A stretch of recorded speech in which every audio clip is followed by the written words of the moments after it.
भारत के युवाओं में कौशल का विकास करने के लिए सरकार द्वारा प्रधानमंत्री कौशल विकास योजना की शुरुआत की गई थी। इस योजना का मुख्य उद्देश्य युवाओं में विभिन्न कार्यों में सक्षम बनाकर युवाओं को रोजगार देना था। लेकिन कुछ संस्थानों द्वारा इस योजना की पूरी तरह से धज्जियां उड़ाई जा रही है। आइए बताते हैं आपको ऐसे संस्थान के बारे में जहां पर प्रधानमंत्री कौशल विकास योजना के नाम पर चल रहा है लाखों करोड़ों का फर्जीवाड़ा। उत्तराखंड के कोटद्वार शहर में Shakuntalam film and television institute के नाम से चल रहा यह संस्थान कागजों में तो कई सौ स्टूडेंट्स को एक्टिंग, सिनेमेटोग्राफी, डांस, डायरेक्शन ऐसे ही कई कोर्स सिखा चुका है, लेकिन हकीकत कुछ और ही बयां कर रही है। जब हमारे रिपोर्टर इंस्टीट्यूट के बारे में जानने के लिए इस इंस्टीट्यूट में पहुंचते हैं तो सच्चाई जानकर हम भी खुद हैरान रह गए। किस तरह से कौशल विकास के नाम पर सरकार से धोखाधड़ी की जा रही है।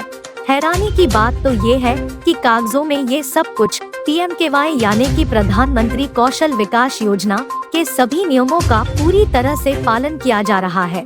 आइए बताते हैं किस तरह से प्रधानमंत्री कौशल विकास योजना के नाम पर हो रहा है लाखों करोड़ों का फर्जीवाड़ा। प्रधानमंत्री कौशल विकास योजना के जितने भी सेंटर होते हैं उन सेंटर में बायोमेट्रिक्स डिवाइस अनिवार्य है, जिससे कि उस सेंटर में पढ़ने वाले छात्र छात्राओं की अटेंडेंस लगाई जाती है। जितने भी ट्रेनर होते हैं वो NSDC से सर्टिफाइड होते हैं। विद्यार्थियों को परीक्षा में बैठने के लिए 75% अटेंडेंस अनिवार्य है, लेकिन इस सेंटर में ना तो कोई ट्रेनर है और ना ही कोई स्टूडेंट्स पढ़ने के लिए आते हैं, तो जाहिर सी बात है कि अटेंडेंस भी नहीं लगेगी।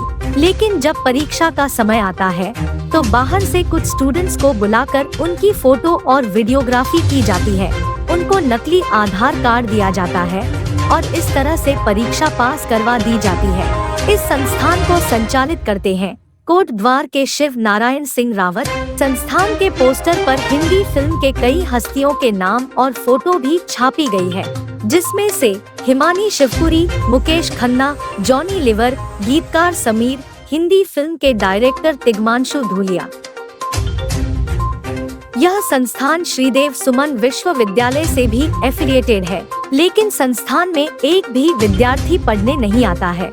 आइए सुनते हैं संस्थान के मालिक शिव नारायण सिंह को।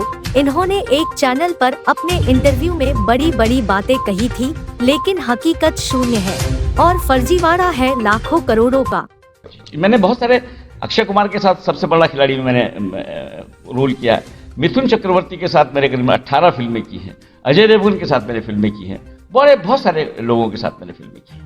जी बिल्कुल, यही मकसद था। जब मैं 40 साल 45 साल काम कर चुका था तो मैंने सोचा कि चलिए बहुत काम कर लिया, बहुत कुछ सीख लिया और चलिए अब अपने प्रदेश में चलते हैं। तो मैं आया यहाँ पर और प्रपोजल लेके मैं जब मुख्यमंत्री साहब से मिला, त्रिवेंद्र सिंह रावत जी से मिला, तो बड़े थ्रिल्ड हुए, बड़े खुश हुए कि रावत साहब 40 साल के बाद आपने घर आने की सोची और फिर यहाँ पर आके फिर वही काम, तो रिटायरमेंट का टाइम आ गया। मैंने कहा नहीं सर, कभी हमारे यहाँ रिटायरमेंट होता ही नहीं फिल्म इंडस्ट्री में।